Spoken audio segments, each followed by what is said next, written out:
2026వ సంవత్సరం 5వ నెల మే నెల. ఇప్పుడు రాశి సింహరాశి జాతకం చెప్పుకున్నాం. ఈ సింహరాశి 5వ రాశి.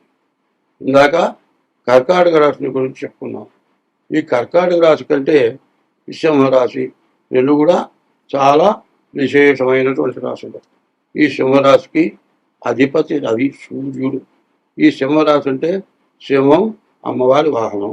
ఈ సింహరాశిలో ఎవరైనా పుట్టారు అంటే పూర్వజన్మలో ఎంతో పుణ్యం చేసుకుంటేనే ఈ రాశిలో పుడతారు. కాబట్టి అటువంటి గొప్ప రాశికి విపరీతమైన గొప్ప కష్టం వచ్చింది. అష్టమంలో శని పడ్డాడు.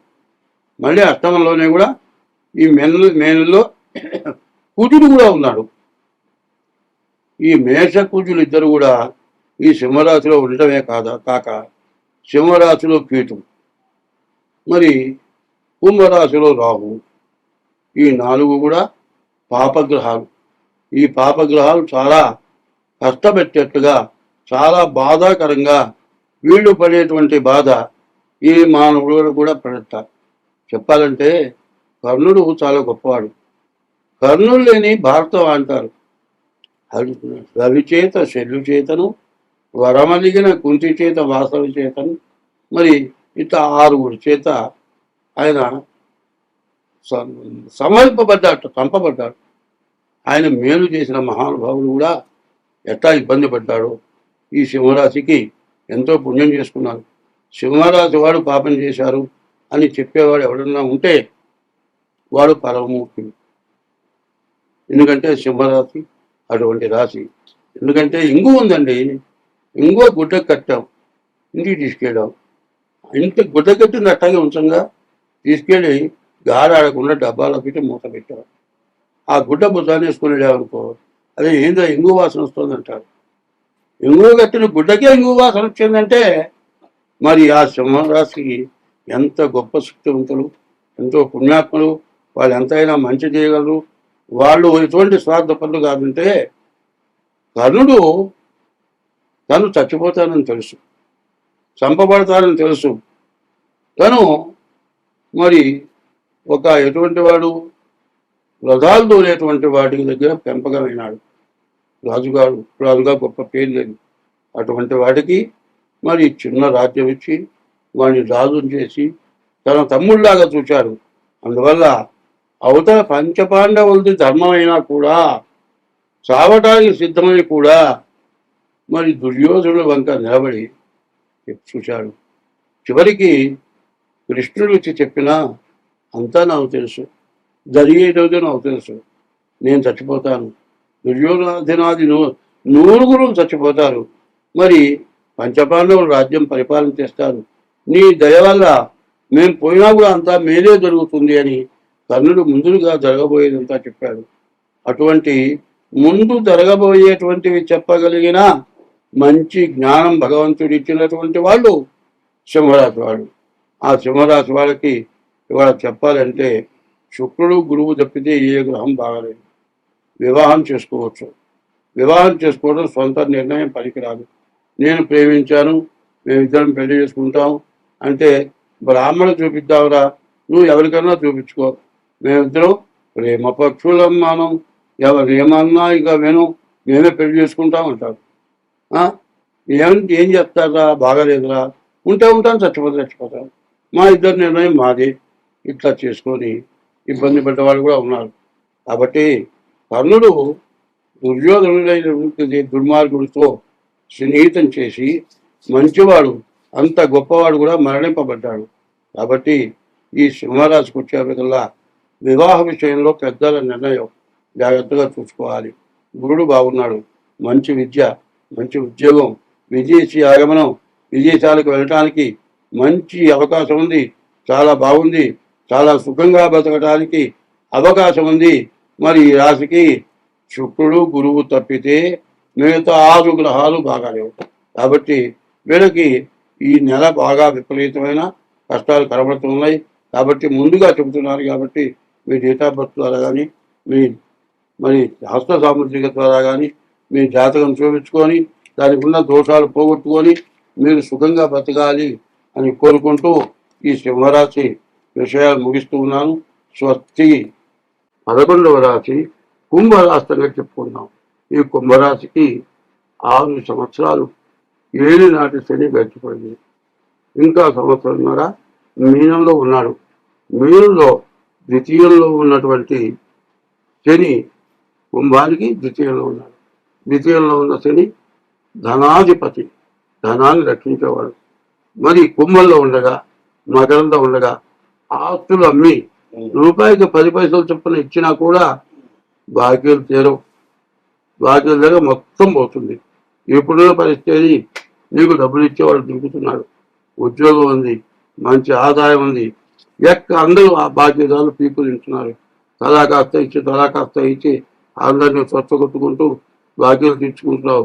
ఇంకొక సంవత్సరంన్నర నీవు ఓపిక పడితే బాకీలు మొత్తం తీరిపోతాయి. నీ అంత అదృష్టవంతుడిగా లేడు. 30 సంవత్సరాల్లో మరి 7 సంవత్సరాలన్నర నానా నరకం అనుభవించావు. ఇప్పుడు ఇక నుంచి సుఖం అనుభవించే రోజు వచ్చింది. కుంభరాశి అంటే ఎటువంటిదంటే కాస్త మనిషిగా పొట్టిగా కనపడతాడు, కాస్త పొట్ట ఎక్కువగా ఉంటుంది, ఈ గుండెల మీద బాగా వెంట్రుకలు ఉంటాయి, చెవుల దగ్గర ఇంచేటప్పుడు వెంట్రుకలు ఉంటాయి, ఈ పక్క దాదాపు అంగుళన్నర వెంట్రుకలు ఉంటాయి, పడవలాగా ఉంటాడు. వాడు కుంభరాశి. ఆ కుంభరాశి చూడగానే కళ్ళు చూస్తే ఎర్ర చీరలు కనపడతాయి. వీడు తాగుబోతూ చంపుతాడు, రాక్షసుడు అనుకుంటారు. కానీ వాడి హృదయం చాలా మంచి హృదయం. కుంభరాశి వాళ్ళు ఎవరికైనా పెట్టడమే కానీ ఒకళ్ళకి చేయబట్టి తింటామంటూ వాళ్ళు ఎరగరు. వాళ్ళ జీవితంలో అందరికీ పెట్టారు. దానికి శాస్త్రం ఉంది. ఇటు పెట్టగా ముక్తి లేదు ఇంచేసిపోతే. పొడుగు పెట్టి బొట్టు పెట్టినా, అడ్డబొట్టు పెట్టినా, చేతితో ఎవరికైనా ఇట్లా పెట్టకపోతే ముక్తి లేదన్నారు. కుంభరాశి వాళ్ళు అంతటి మహాపుణ్యాత్ములు. వాడు కూడా ఎంతో జాగ్రత్తగా బతికారు. మరి అటువంటి వాళ్ళ కష్టం వచ్చింది. ఈ కష్టం ఒక్క సంవత్సరంలో అయిపోతుంది. దాదాపు ఏంటంటే నడి సముద్రంలో దిగావు, ఈజావు రెక్కలు వచ్చేసినాయి. మరి ఇంత ఆయాసం వచ్చింది. చివరికి వచ్చావు, ఒడ్డు చేరావు, అయిపోయింది. మరి నడి సముద్రంలో ఉన్న దానికి ఒడ్డుకి వచ్చిన దానికి ఎంత తేడాను మొత్తం పోగొట్టుకొని మళ్ళీ మొత్తం రాబట్టుకొని బయటపడ్డాడు. బాగుంది. ఈ కుంభరాశికి శనికి తప్పనిసరిగా జపం చేయించుకోండి. తర్వాత మీ డేట్ ఆఫ్ బర్త్ ద్వారా మీ జాతకం తప్పనిసరిగా చూపించుకోండి. చూపించుకుంటే మీకు ఎటువంటి ఇబ్బంది ఉండదు. వస్తాయి. 2026వ సంవత్సరం మరి మే నెల చివరి నెల, మే నెలలో చివరి రాశి 12వ రాశి మీన రాశి ఫలితాలు పెట్టుకున్నాం. ఈ మీనంలో శని ఉన్నాడు, జన్మశని. ఈ జన్మశని ఎట్లా ఉంటాడంటే వాడు వస్తాడు, అరే నేను ఇల్లు కట్టుకున్నా, అంతా అయిపోయింది, తలుపులు దగ్గర డబ్బులు తప్పిపోయినాయా, 1,00,000 రూపాయలు ఇలా నీ బాకీ తెచ్చుకుంటా అన్నా. ఇంతకుముందు చాలాసార్లు ఇచ్చిపోయినాడు.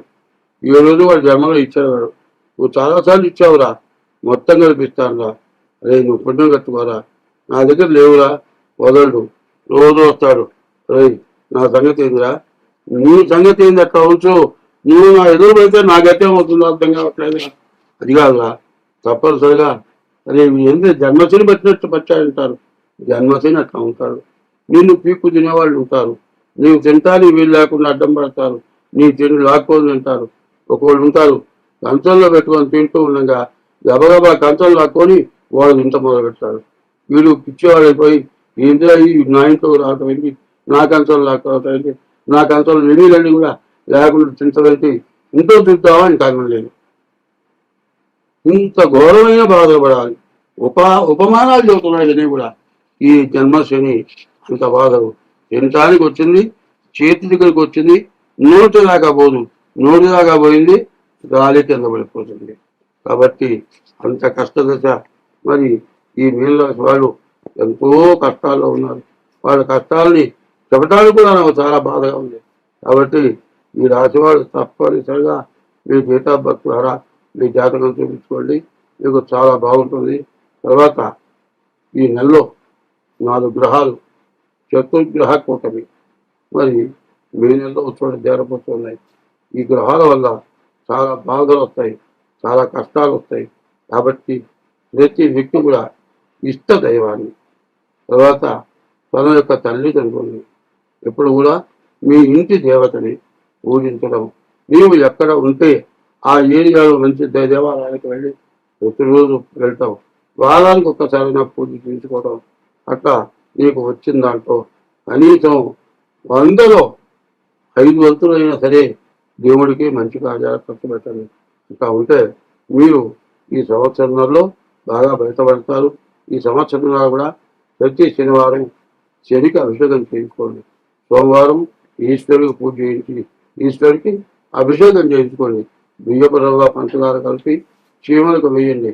ఇట్లా చేస్తే మీ శని యొక్క బాధలు తీవ్రతంతా కూడా చాలా తగ్గుతుంది. చాలా సుఖంగా ఉంటారు. సర్వే జనా సుఖినో భవంతు. స్వస్తి.